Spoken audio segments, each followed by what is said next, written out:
So welcome everybody to what we're calling the Power Hour webinar. And I'm very happy to introduce you, or those of you who already know her, to Ginger Wilson, who's going to be talking from the University of Oklahoma, who's going to be talking to us about effective boundaries, because Lord knows it's a good thing, setting our limits. So Ginger, it's all you. Thank you so much for doing this for us. No problem.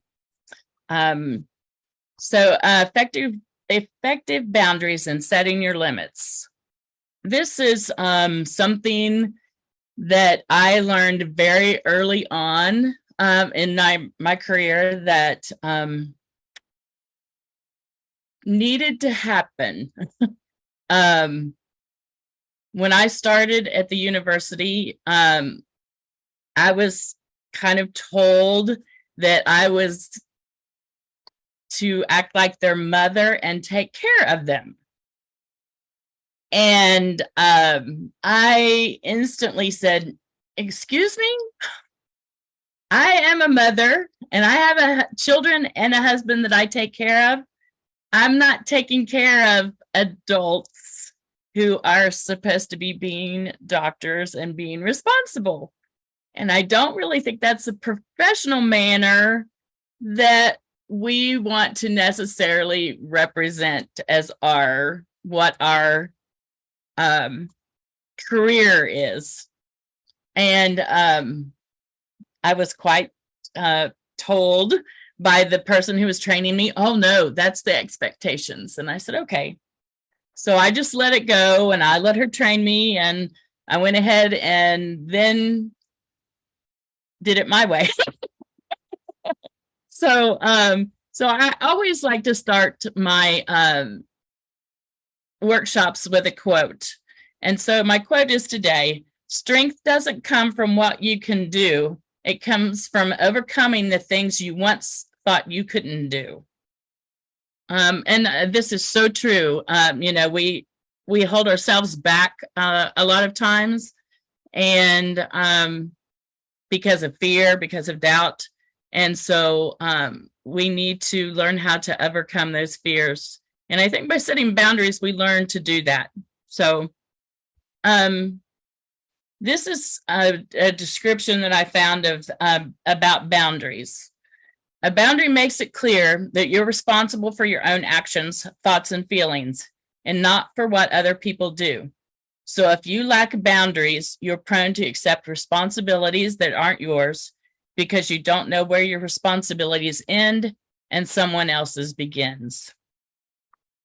And isn't that so true? When our boundaries, if we don't set boundaries, our responsibilities kind of get mixed in with others to the point that we don't even know where we stand on something because we can become overwhelmed. Why do we need boundaries? Lots of reasons. Personal boundaries are at the root of a fulfilled, balanced life. Without them, people quickly lose themselves in their work, their relationships, familial obligations, and or service to others. They can even wind up being exploited and taken advantage of by people who do not respect them. I probably saw this quite a bit when I first started because I observed a lot. At that time, I was very much would sit back and I was maybe had deer in the headlights look, and people thought, oh, I think she's lost. I don't think but I was very much, I sat back and absorbed it. I tried to, and then I would go home and process it as I was learning the job and learning how to maneuver this career. At the time, the director told my supervisor, he said, I don't think she's going to make it through the end of the week, because he said she's got this deer in the headlights look, and I just know she's not getting it. But I was processing it. I would go home and process it, rethink it, redo everything.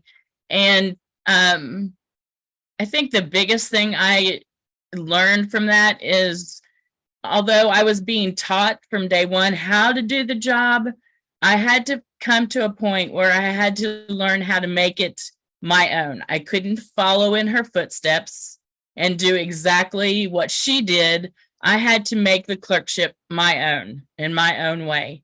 And therefore, I had to set those boundaries that were different than hers. And that was a learning process because she had been in this position for a long time. And people were used to her doing the way that she did. They sometimes took advantage. And I thought, that's not how I want my career to go. And so I started laying the foundation from the very beginning on ways that I was going to change it. And so I kind of want to walk you through how I did that and give you some examples. So are your boundaries too weak or are they too rigid? So this is a something I found that as I read through it, I thought, some of these I may need to rethink. So if you are, if your boundaries are too rigid, you have difficult trusting people. Things need to be done your way. You need to feel in control. And you're quick to cut people off out of your lives. If your boundaries are too weak, you're passive. You don't ask for what you need. You allow others to mistreat you. You're a people pleaser. So, but if they're healthy boundaries, you're assertive. You directly ask for what you want or what you need.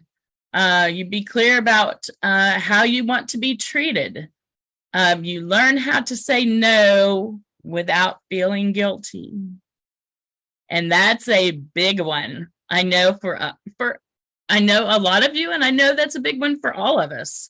But there are ways to learn how to say no and how we can do it effectively and not sound like a queen bee. But we can make our boundaries known in the way we say it and how we handle ourselves. So some other things is you learn for healthy boundaries are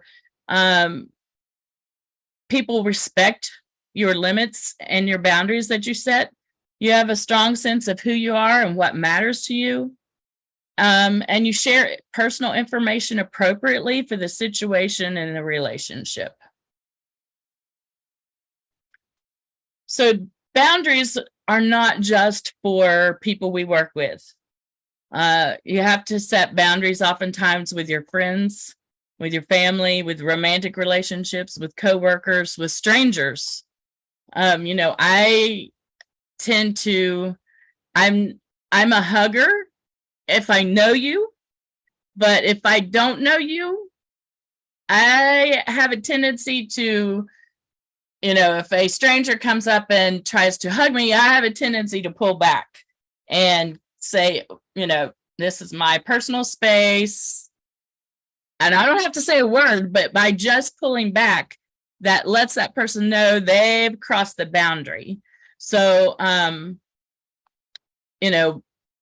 be understanding.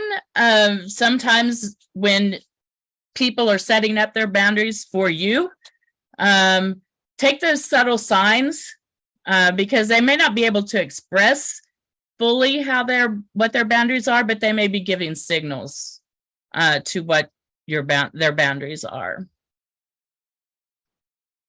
So we're going to discuss 5 ways to draw the line. Visualize and name your limits. Openly communicate your boundaries. Reiterate and uphold your boundaries. Don't be afraid to say no, and take time for yourself. So visualize and name your limits. By visualizing your boundaries and writing them down, it provides you clarity on where you want to draw the line with people. So I want you to visualize, when I say these, I want you to visualize to yourself how you would set a boundary for this. What causes you stress? What do you look forward to each day? What gives you energy? What things exhaust you? And what makes you feel safe, supported, and valued? So I want you to take out a piece of paper and I want you to draw a circle. And in that circle, I want you to put everything that makes you feel safe and stress-free. A daily routine, hugs from a loved one, leaving work stress in the office, being able to say no, and also take those that I just talked to you about and use those as clues as to what to put inside your circle. And we'll take a few minutes here to let you come up with those.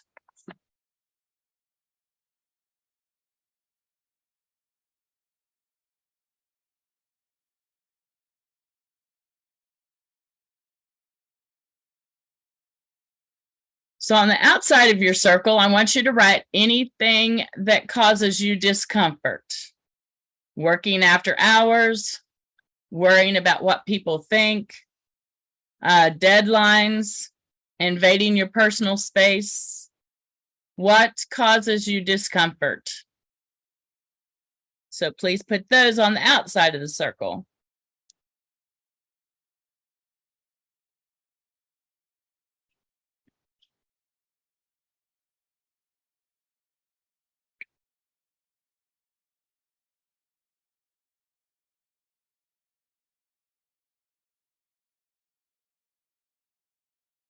So as you begin to set your boundaries and think about, I want you to think about this circle. This circle represents a visual manifestation of your limits. It's the time to take anything outside of the circle and determine how you can define a boundary that will keep those from going into the circle. Okay, so those that will keep you from having to deal with any future issues. But make sure that you write those boundaries down, how you can, what's going to keep you from working after hours. You know, what kind of boundary can you set to do that? So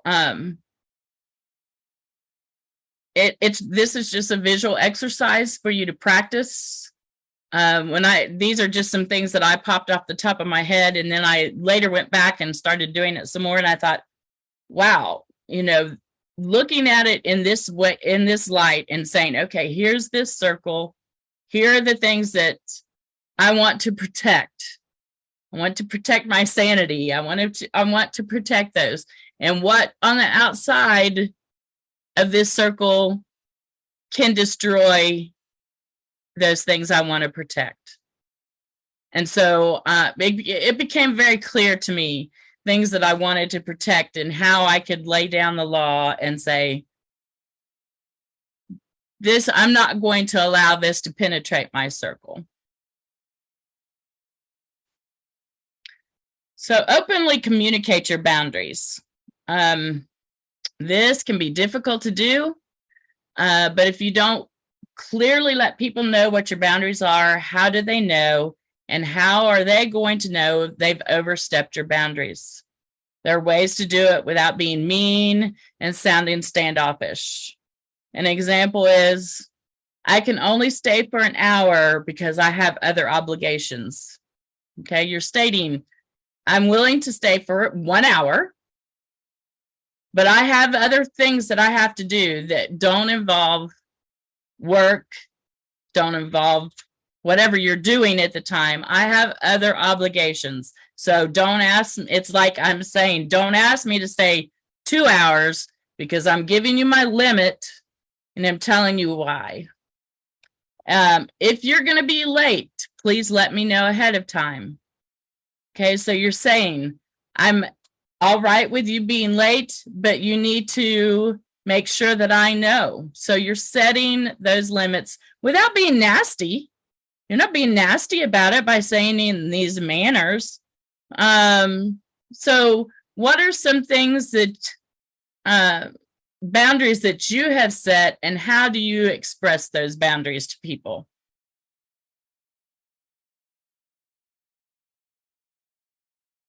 Anyone like to share?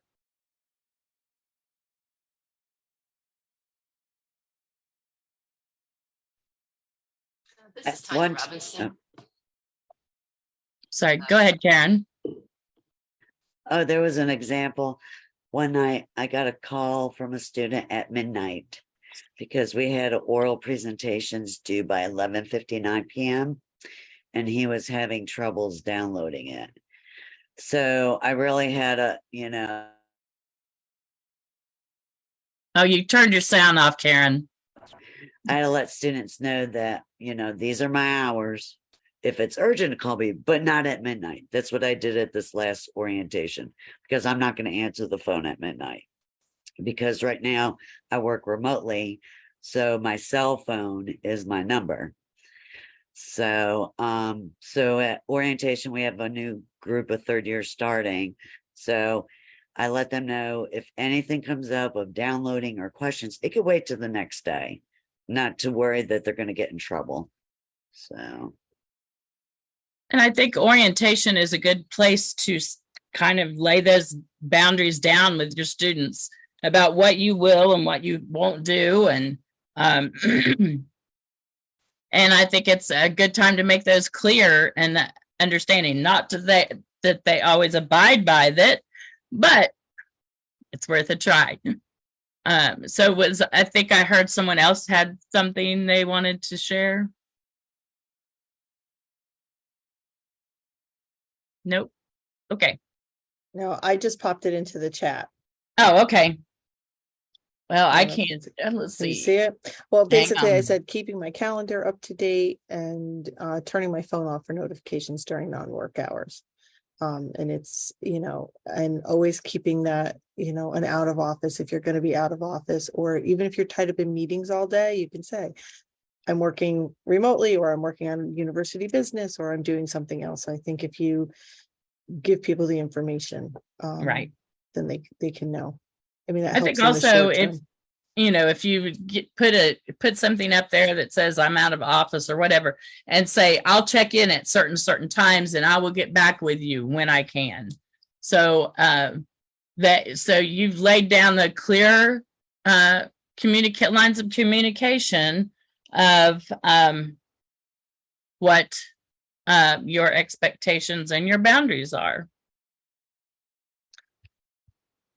Those are good.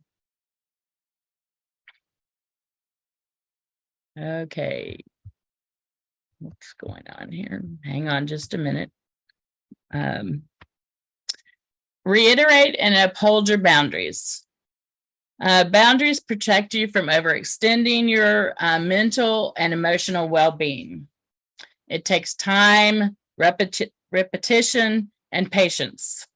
Not everyone will understand your boundaries for the first time. And it's essential to stand firm in your decision while kindly reminding them of your needs when necessary. I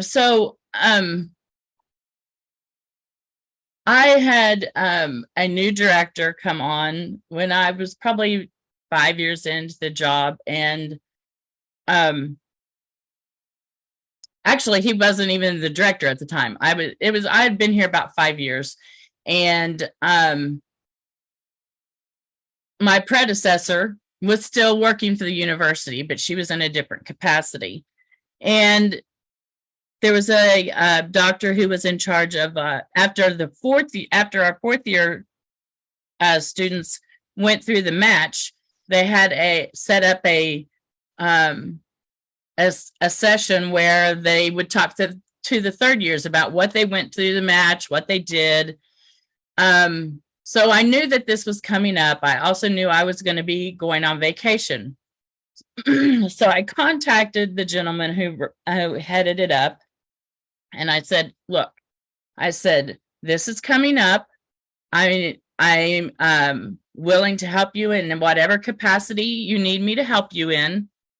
But I need you to know, excuse me, that I'm going to be going on vacation. And so I'm not going to be able to do things at the last minute. I'll need to know ahead of time. Excuse me, just a moment. Okay. And he said, okay, I'll think about it and I'll get back with you. So this was like a month out. And I thought, okay, I've given him plenty of time. So I didn't hear from him again. So my vacation was drawing closer. It was drawing closer to time that this was supposed to happen. So I sent him an email and I said, I mentioned to you a couple of weeks ago that I'm going to be going on vacation. If there's anything I need you to do, you need me to do for this, can you please let me know? And he's wrote me back and he said, why do you have to know so far in advance? Such and such used to do this at the drop of a hat. And I said, well, that person probably works a little bit differently than I do. I'm a planner and I like to have all of my ducks in a row. I don't like to wait till the last minute. And I sure don't like to be taken advantage of and things be thrown at me at the last minute and be expected to have them done. And he said, wow, I never thought about it that way. And I said, well, some people work differently and that's how I don't work that way. And I don't like to be stressed out because somebody's thrown something at me at the last minute and I have to be up all night trying to get it planned. He still wound up not giving me anything. And when I was getting ready to leave, he called me and said, do you think you can help me? And I said, I'm sorry, but I gave you every opportunity. I'm going on vacation and you'll have to plan it yourself. But first I asked my director if that was okay to do. And he said, absolutely, because these people need to learn that you do not have the same boundaries that the other person did. And this was 5 years in, and they were still, comparing me, but she was still there. She was still, she would still do stuff at the last minute for people. And it kind of became at times was very difficult. And, but he said, no, I want you to stand up for yourself. I want you to set those boundaries. And so he wound up having to do the whole thing by himself. And he apologized for not getting with me sooner and expecting me to do it at the last minute. So, I learned something from that because I felt like he respected me more because I did have boundaries and I did set those priorities in advance to him. And I also learned that the people that are willing to take those things on at the last minute don't always get the respect that they think they have because they know they're going to do it and they don't care. So they throw it at them at the last minute. And I don't think any of us want our professional careers to be like somebody who's just automatically going to drop everything and do it. I would think we all want to represent ourselves as professional and that we have a work ethic and we have a way that we work, and we need to make sure that we get that across to people. Don't be afraid to say no. This took me a long time to learn. I still have times that I have trouble with it. Especially my director, because he'll say, do you think you can do this? And he knows I'm overloaded, and he knows He knows not to ask me to do anything at the last minute, but I also have this tender heart for him that I know he is just as overloaded and just as overworked.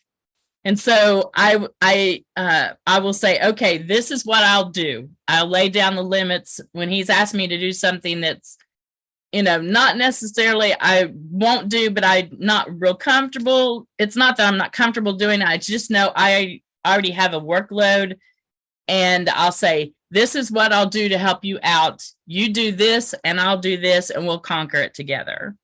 So, I don't always say no, but I find a way to make it work for the situation. On the times that I can say no, I have to admit I get this a feeling of that I've finally gotten some self-control about not getting overworked and not overdoing by saying no, but it's still awfully hard for me to do it. So we also tend to, people are afraid to say no often because they end up with overflowing plates of duties, responsibilities. They can't seem to keep up with. They tend to forgo their self-care as they're frantically try to meet the demands of all the people and things that they say yes to. So many people in the world today have been programmed to feel guilty for their no's. In reality, to say no is to draw a line in the sand. It's an expression of courage, self-love, and sovereignty over your daily decisions. So when you look at saying no in those ways, it makes it easier. But I think it's like I said, I think there's ways that you have to find to fine tune it without just saying blatantly, no, I'm not going to do it, and find ways that will work for you. And no, I'm not going to do it this way, but I'm willing to do this much if you'll do that. So think about that the next time somebody asks you to. Your plate's full, you're up to here, and you're drowning.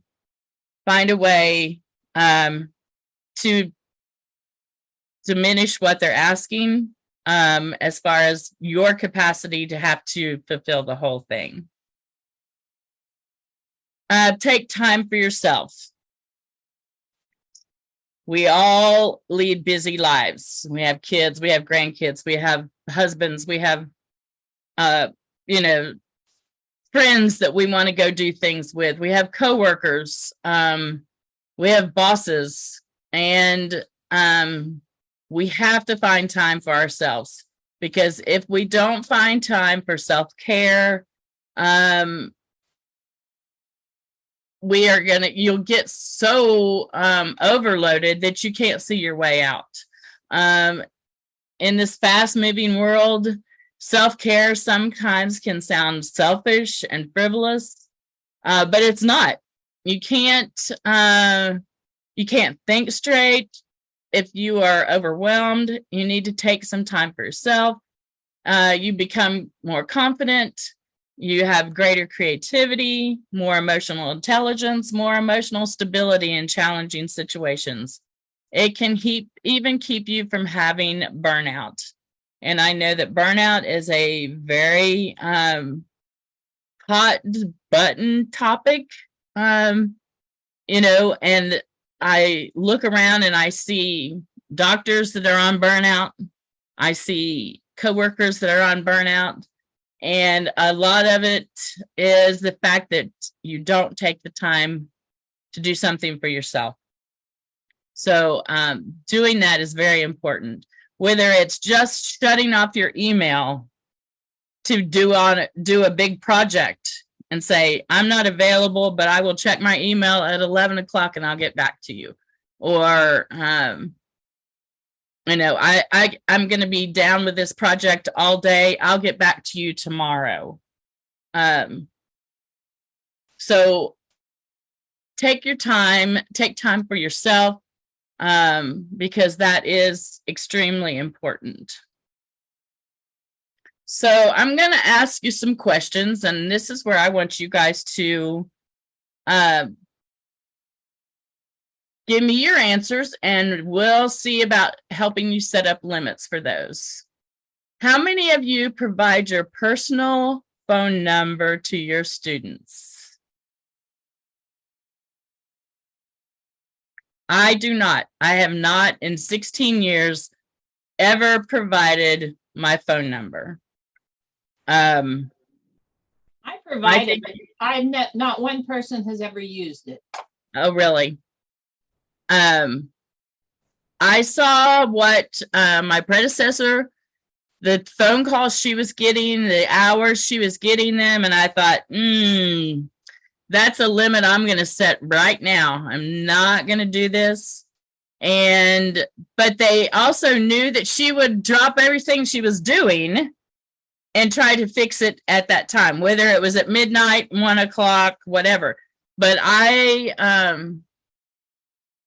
just tell them I check my email if it's something important. Since I'm working remotely, I can set up my email to forward me a text message and I can listen to it.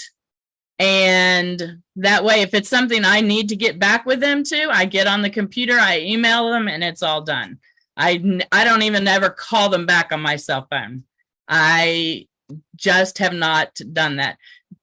Partly because I have so many things, I have so many rotations going at the same time, and all of these students, I would never get any peace. I had told a new girl that came on, I said, don't give your phone number out. She goes, well, I only have 3 students. And I said, you only have 3 students multiplied times 7 rotations. And I said, and you give your phone number to 1 student and it's going to spread like wildfire. And so I do not give my phone number out. Anybody else? No, I don't. We're lucky. We have enterprise Zoom. And so the Zoom phone is integrated into our Zoom, which is great because you can set it up on your phone or not. But it's much easier to like ignore it. And we also now have added the text feature. So now if I have to, I would sometimes have to text students and use my phone. And I was like, but now I can actually text via Zoom. So yeah. It's much better. I think you don't need to, nobody needs to be available 24/7. What we do doesn't save lives. Right. Exactly. On the chat, we have a few, mostly no's, those who telework, like Matthew. I do mainly because of telework. I would consider if I had an issue. So, and only if it's urgent, from Tanya. So a lot of no's. I have given out, I've had to call somebody before when I was doing a shelf exam by Zoom. And that was the only time I ever gave out my phone number to a student. And so it's but it's worked over the years. And so I found it shocking that some people do give it out. And when I told that new girl, she said, how do you not give out your phone number? I said, it's easy. I haven't done it in 16 years. I'm not going to start now. So, okay. When you work remotely from home, do you have a separate space at home, like a home office? I have my she shed. Okay. I have my dining room table. When I first started working remotely, I did it in my living room off of a couple of TV trays. I thought, this is, this will work. Well, I found myself being drawn to be on that computer 24/7 because it was sitting there in my face. And I thought, I can't do this. I am going to go crazy if I'm sitting here glued to this computer. So I had a spare room. My husband, I had a desk, and my husband brought it in for me. He went and had me a TV mounted on my wall and all kinds of stuff, and bought me a fireplace to go in there, an electric fireplace. And so now I have it all set up. But open my door at 7 a.m. and work. I close my door at 3:30 and I never open it again until the next morning. So that was a boundary I had to set for myself, because if I was going to survive working remotely, I had to find a way other than be glued to the computer 24/7.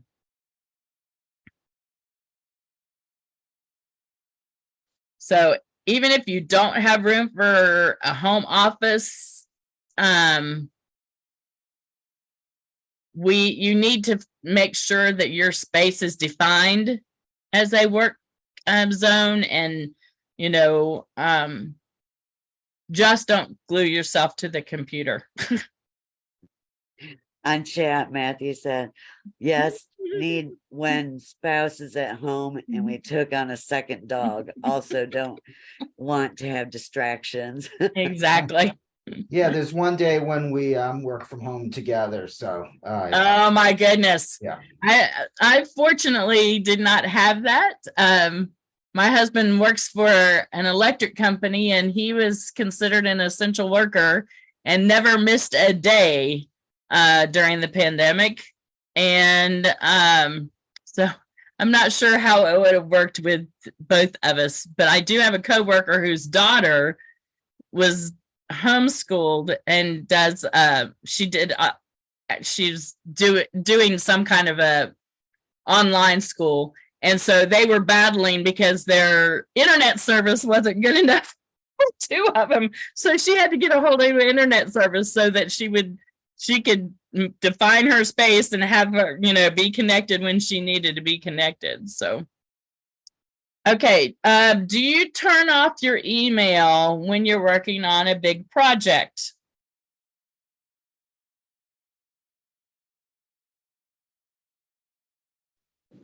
That's a hard one for me. I need to. Like right now, after this, I'm working on evaluations and that little email thing pops up and it takes everything I have not to look at it, but I'm getting better at that. Oh, good.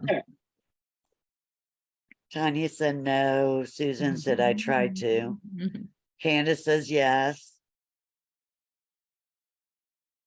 I never used to do that. I was like Marianne, that little thing would pop up and it was like it was calling my name and I needed to answer it. And I finally I took a class on managing my time, and that was one of the things they actually suggested, was to turn off your email when you're working on big projects.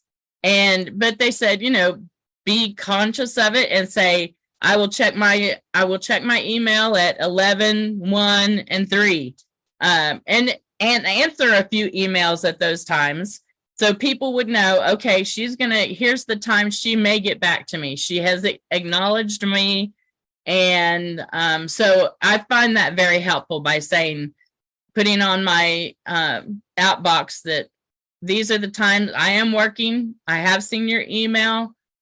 Or I will see your email and I will respond to you at one of these 3 times. So, and it's worked for me. But Marianne, I still battle with it as well. So Tara said that she sets up a do not disturb message in Teams. Oh, that's a good idea. Good idea. I let my team members know if it's an emergency to message in Teams, team state emergency, or text me or call me. So at the end of your career, how do you want to be remembered?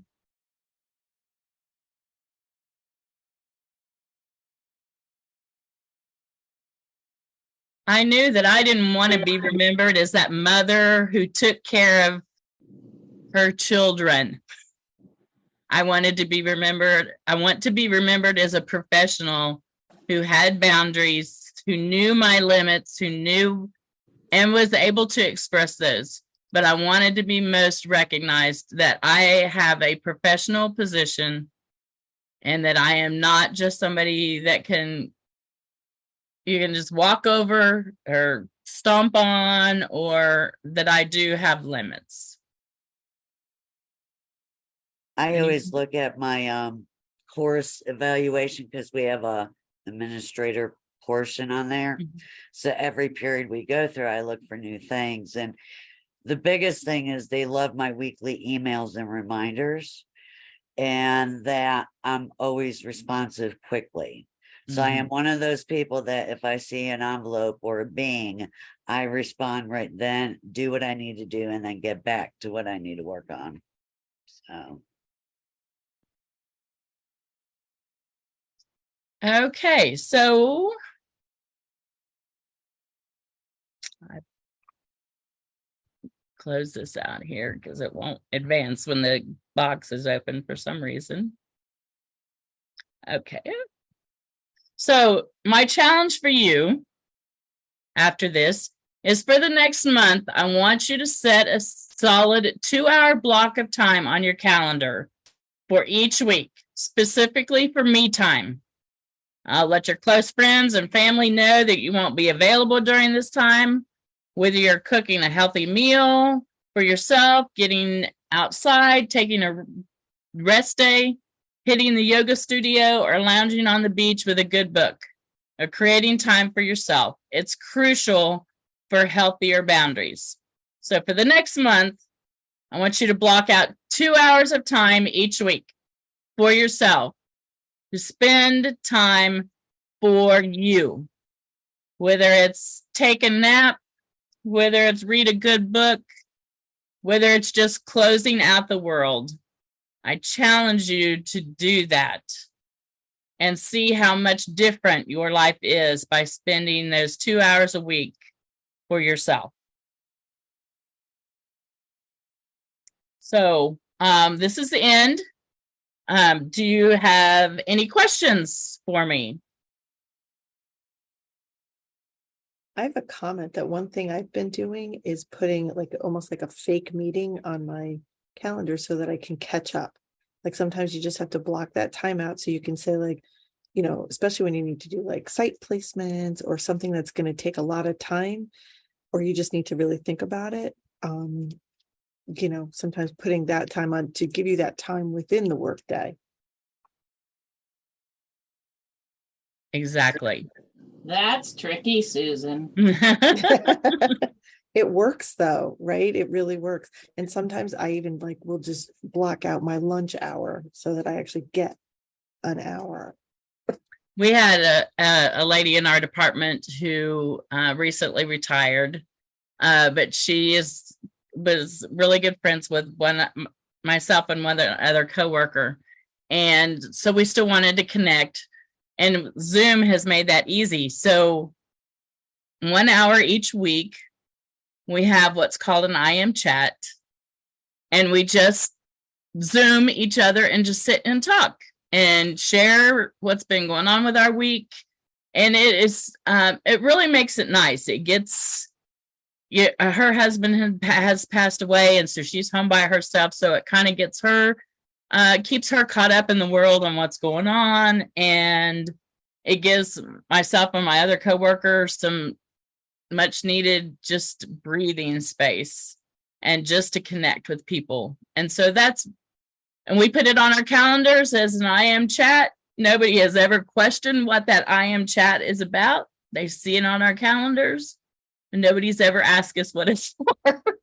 So those are some great things to do. All right. Does anybody else have any other questions for Ginger? No? Thank you all so Tanya- much. Tanya put in the oh. chat, team will add a window of time on my calendar to focus. And she said this was very helpful. Thanks, Ginger. You're welcome. Wow, that is great that it'll automatically give you that time. That's great. And sometimes that's what we need. Sometimes it almost like an enforced timeout to catch We up on don't things. use Teams, so I don't know anything about any of that. So I just kind of create my own, I guess. I guess that's what I do with my thing, right? Yeah. Yeah. So I thank you all very much. I enjoyed doing this. And like I said, it's something I learned from the very beginning of my career in this field, that I was able to change the dynamic of the thinking of the whole department, because the whole department thought she was the caretaker of everybody, because she would go and do that. And I had a life, and I had other things going on, and I wasn't going to be everybody's caretaker. And so, and once I was able to change that dynamic, and it took a little while, but it made them see me in a different light, that I was a professional, that I was not, I had the same boundaries that they had. And so, think about that. And I also, like I said, challenge you to do that 2 hours a week for the next month and see how it affects your life. Thank you all so much.